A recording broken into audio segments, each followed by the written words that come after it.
Hello வணக்கம். இன்னைக்கு நம்ம என்ன பார்க்க போறோம் அப்படின்னா, இந்து அறநிலையத்துறை தேர்வினுடைய வெற்றிக்கான முதல் படிக்கட்டு. அதாவது ஹெச்ஆர்என்சி பேப்பர் இருக்கு இல்லையா, அதில் செகண்ட் பேப்பர் பார்த்தீங்க அப்படின்னா சைவம் வைணவம். இந்த பேப்பரில் அதிக மார்க் வாங்கணும் அப்படின்னா படிக்கிறத தாண்டி ஒரு விஷயம் இருக்குங்க.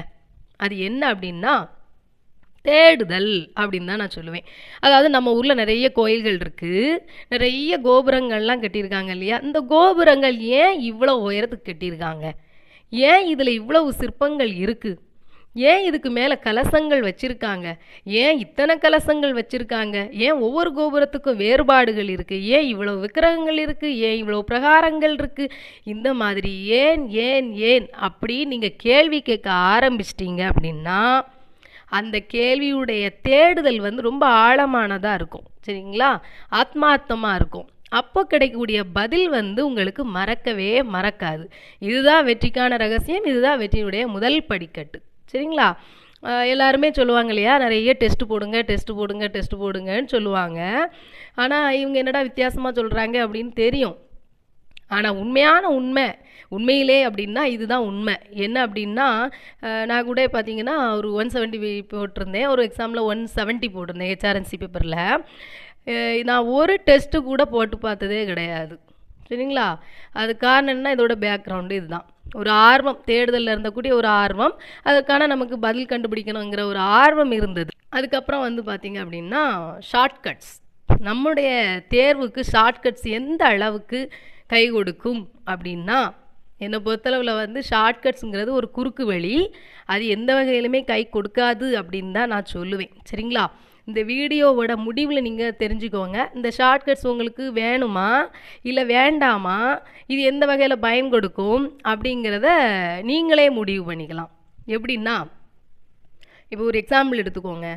கோயிலில் வந்து மடைப்பள்ளி இருக்கு இல்லையா, மடைப்பள்ளி, அங்கே என்னது, மடைனா உணவு, பள்ளினா இடம். இங்கே உணவு தயாரிக்கிற இடம், அதாவது பகவானுக்கு நைவேத்தியம் படைக்கிறதுக்கு நம்மளுடைய உணவு வந்து இங்கே தான் என்ன பண்ணிடுவாங்க, சமைத்து எடுத்துக்கொண்டு வருவாங்க. இதுதான் மடைப்பள்ளி. இதை நீங்கள் தப்பான அர்த்தத்தில் ஒரு ஷார்ட்கட் வச்சுக்கிட்டோன்னு வைங்களேன். மடைனா எவ்வளோ இருக்குது இல்லையா, இப்போது தண்ணி திறந்து விடுறது கூட மடை தான். அந்த மாதிரி ஏதோ ஒரு தப்பான பொருள் வச்சுக்கிட்டோம் அப்படின்னா கோயிலுக்கு வரும்போது மடைப்பள்ளிங்கிறது கடவுளுக்கு நைவேத்தியம் தயாரிக்கக்கூடிய இடம் அப்படிங்கிறதே மறந்து போகும். தப்பான ஷார்ட்கட்ஸ் தான் உங்களுக்கு ஞாபகம் வரும். சரிங்களா, அந்த மாதிரி தான் இப்போ வந்து ஒரு எக்ஸாம்பிளுக்கு இப்போது வஸ்திரம் கூட எடுத்துக்குவோமே. வஸ்திரம்னா என்ன, ஆடை இல்லையா, ட்ரெஸ்ஸு, அதாவது இறைவனுக்கு சாத்தக்கூடிய வேட்டி, அம்பாளுக்கு சாத்தக்கூடிய புடவை, இதெல்லாம் வந்து வஸ்திரம். இப்போது இறைவனுக்கு வஸ்திரம் சாத்துறோம் அப்படின்னு சொல்கிறோம். இந்த வஸ்திரத்தில் ஒரு எழுத்தை மாற்றிவிட்டோம் அப்படின்னா அஸ்திரம்னு வச்சுக்குவோம். அஸ்திரம்னா அர்த்தமே தப்பாக போயிடும் இல்லையா. அது என்ன ஆகும், கைகளில் இருக்கக்கூடிய ஆயுதமாக மாறிடும் அர்த்தம். இப்போ நம்ம வந்து ஹிஸ்ட்ரி, ஜியாகிரஃபி எல்லாம் படிக்கிறோம், அதுக்கெல்லாம் நிறைய ஷார்ட்கட்ஸ் வச்சு நம்ம படிப்போம். ஆனால் அது எல்லாத்தையும் நம்முடைய வாழ்க்கையில் பயன்படுத்துகிறோமா அப்படின்னா கிடையாது. ஆனால் சமயம் இருக்குது பார்த்தீங்களா, நம்முடைய ஆன்மீகம் வந்து டெய்லி நம்மளோட பயணித்து கொண்டே இருக்கிறதுன்னு தான் சொல்லணும்.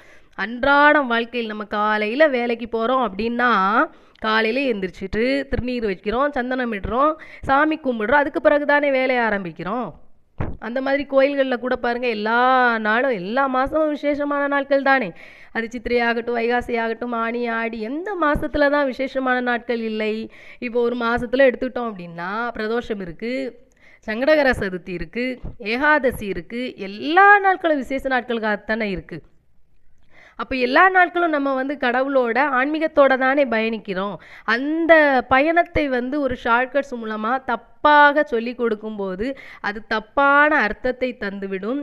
அதோட நான் வந்து தப்பாக வழிகாட்டுற மாதிரி ஆகிடும். சரிங்களா, அதனால தான் நம்ம வீடியோவில் எந்த ஷார்ட்கட்ஸுமே வந்து பயன்படுத்தலை. அதுக்கு இதுதான் வந்து காரணம். சரிங்களா, ஓகே. இப்போது நம்ம வந்து இந்த புக்கை பொறுத்தளவில் இது வந்து ஆறுமுக நாவலர், அதுவும் மகாவித்வான் ஆறுமுக நாவலர் எழுதின புத்தகம். நாவலருங்கிற பட்டம் நம்முடைய திருவாவடுதுறை ஆதீனத்திலேருந்து கொடுத்தாங்க. சரிங்களா, மகாவித்வான் அப்படின்னா அவர் எப்பேற்பட்டவர், எவ்வளவு சமய கருத்துக்களை இந்த புத்தகத்தில் கொடுத்துருப்பார் அப்படிங்கிறத நாமளே புரிஞ்சிக்கணும். அப்போ இந்த புத்தகத்தை படித்து நாம் மட்டும் படிக்கிறதோட மட்டுமல்லாமல் மற்றவங்களுக்கு சொல்லி கொடுக்கும்போது அதில் எந்த விதமான தவறுகளும் தவறான கருத்துக்களும் நான் வந்து கொடுத்துடக்கூடாது அப்படிங்கிறதுக்காகவும் ஷார்ட்கட்ஸ் பயன்படுத்தலை. அதோட நீங்களும் இந்த புத்தகத்தை படித்து சரியான வழிகாட்டுதலோட படித்தா நம்மளுடைய சந்ததியினருக்கும் அதை நம்ம கொடுத்து நம்முடைய இந்து சமயத்தினுடைய வளர்ச்சியை மேல்மேலும் கொண்டு செல்வதில் நம்ம முக்கிய பெரும் பங்காற்றுவோம். அப்படிங்கிறதுனால தான் நம்ம என்ன பண்ணுறோம், சரியான பாதையில் பயணிக்கணுங்கிறதுக்காக தான் ஷார்ட்கட்ஸ் கொடுக்கல. சரிங்களா? ஓகே, இதான் இந்த வீடியோவோட கருத்து. நம்ம இனி அடுத்த வீடியோவில் சந்திப்போம். நன்றி.